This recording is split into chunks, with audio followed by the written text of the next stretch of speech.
This is not a political piece. I want to say that right off the bat, as anyone is tuning in. This is not about who you want to vote for or anything like that. We're going to talk about the profile of the individual that made an attempt on the life of Donald Trump, Thomas Matthew Crooks, just the other weekend. And we're also going to go into the details of how might have this happened. Robin Dreeke, retired FBI special agent, chief of the counterintelligence behavioral analysis program, with us to talk about all of this. When this happened, actually, you were one of the first people that came to my mind. I had questions, and I think you might have some answers. Was that Radio Shack, or was that, I forgot what that was. Now we're dating ourselves. Now we Radio are, Shack. yes, very much so. But obviously, I mean, this was quite an incident in history. We have not seen an attack like this on an American president since, was it 1981 with Reagan? So I think it's a moment, and it's kind of rare for us to say it's been that long since something horrible has happened in this country, but it has. You have probably more than half the population that was not around when that took place, including myself. But so this was quite a moment. I want to talk about who this person was, and I almost was going to say kid, because we're talking about a 20-year-old here, and for That's really good. all intents and purposes, brain's still quite developing at that point in time. Let me get your reactions initially to what was going through your mind when this took place.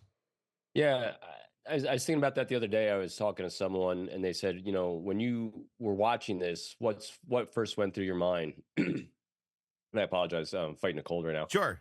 The thing that struck me right away, believe it or not, was I immediately knew what it was because it sounded like gunshots to me, and I did see the miss, well, the near miss where it got his ear. My first thought was, oh my God, who did the round hit? Mm-hmm.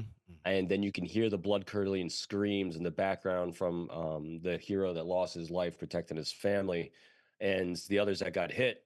So that was my first impression of this entire thing. And then as it developed and they took out the shooter, and you're looking at the shooter, we very rapidly just focusing on the profile of the shooter, which everyone's trying to come up with this motive. Everyone keeps trying to, and we all do this, trying to fit someone into a box we want them to fit in. The Trump supporters want to try to fit this person or anyone that's anti-Trump into a certain box. And so Sure. you're going to look for political rants, manifestos, and all these other things to fit him into a box. Look, and they can point the finger to the other side. He was one of these extremists. It's all your fault. And likely the other side's doing the same thing. Sure. But when you have a lack of data that supports that, in other words, first of all, like you said, he's 20 years old. He did not have any life reps of time to create a manifesto. Every single person I've interviewed in his life said he never really espoused any political affiliation. Okay, his parents are like registered Republican, but then libertarians. I mean, but pretty average when it came to politics. No rants, no anything like this. And so then, since we don't have a lot of data points on assassins, so you can't really profile. Profiles are created when you have data. You assess that data and you create an ideal resume for someone who can do this. And so you don't have really data points for assassins. What you do have, you have data points for murderers, because really that's what he was trying to do. And when you look at the big four, again, I'm refreshing my memory on this because, we do these things all the time. I look at the big four things that inspire murderers to take action. You have love, lust, loathing, and loot. And out of those big four things that are motivation for murder, what might fit this individual to inspire him to take a pot shot and try to take out the president of the United States or someone of notoriety? And that was loathing. Not loathing necessary to the individual, because we don't have any data points that he was loathing Trump. What was he loathing? Well, we have lots of data points. Everyone around him saying he was bullied. Bullied, bullied, bullied.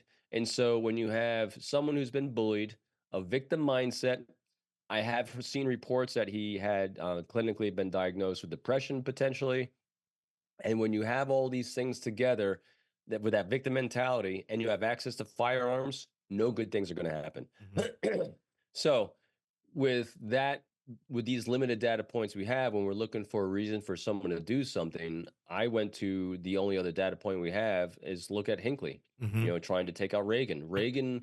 Him shooting Reagan was not about being anti-Reagan. It was trying to impress in his deranged mind Jodie Foster. Yeah. by taking out someone of notoriety by impressing her. So I go to the area of my conjecture that you're dealing with a 20-year-old without the prefrontal lobe being fully formed, and he's acting on semi-impulse. There was some planning here, but again, this event was not anything that was planned years in advance. Sure, sure. We're talking weeks. And from what I understand, he did searches for both the RNC and the DNC. So he was just trying to do something Mm-hmm. of notoriety. And then he posts something, I think, the day before saying, hey, big things happening on the 13th. He Mm-hmm. posted that on, it wasn't Discord, it was one of the Steam, other I gaming believe. platforms. Yeah. On Steam. Yeah. So all these things give me the hypothesis and conjecture that this was person that was just going for notoriety to prove to the people he loathed that I'm more than you say I am. Look at me, look what I can do. And so when it comes to motives behind this, that, and then when you then throw on top of it, is then I thought of suicide by cop. Maybe it was someone did this because someone did say he was clinically depressed. But then when you actually have him telling his boss, I'll be back in work the next day. Yeah, it makes you wonder. Yeah. Yeah. And then also, and the other thing too is the rudimentary explosive in the trunk with as a potential distraction, so he get it off the roof. So all these things lead me to say it most likely was not suicide by cop he was seeking. It wasn't motivated by any political rant. So what are you left with? Loathing towards those other people. So he's trying to prove himself through notoriety. So that's my conjecture. So not even so much about. I mean, if Joe Biden had been going through town, he may have tried to make an attempt there. It was just more so. If I'm trying to understand this correctly, doesn't matter the figure. Who's the highest profile person that's going to be coming through town anytime soon? How can I get my attention? And I'm going to go after that person just to get the attention. I think so. I mean, I know it's a leap, but from again, we don't know what the investigators know, but from what's been coming out Sure. in the media, and I could apologize because my dry throat. Yeah. No, you're all good. Um, we just know what we know from what we see in the media from that leakage.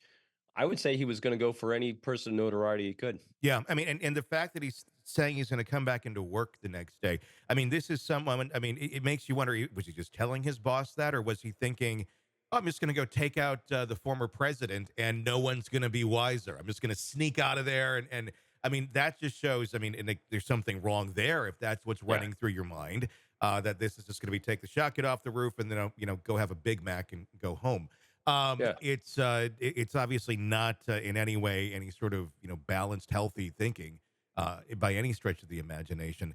The big question, of course, then that comes into mind beyond who is this person, and obviously it doesn't really play to the narrative that I think either side really wants to go. Look at this. Look at It's like, sorry, you got an oddball. Is how did this oddball?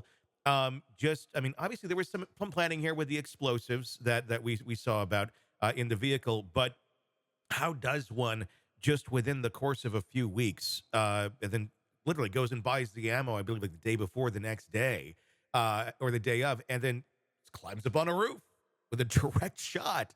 I mean, these are things where I think us and the general public just think, no way this could ever happen. All these things are going to be so locked down, and there's no way that this is even going to be a possibility.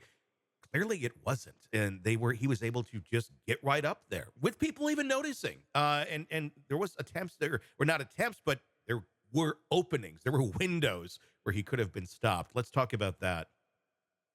I think we had a confluence of a lot of things happening. First, I think we have a leadership failure on the part of Secret Service, and not from the granular level, because I'm going to do a compare and contrast the different elements of the perimeters that you saw. And then again, I only am analyzing what I see in the media. Sure. And this is all my conjecture, because I'm definitely not disparaging absolutely anyone.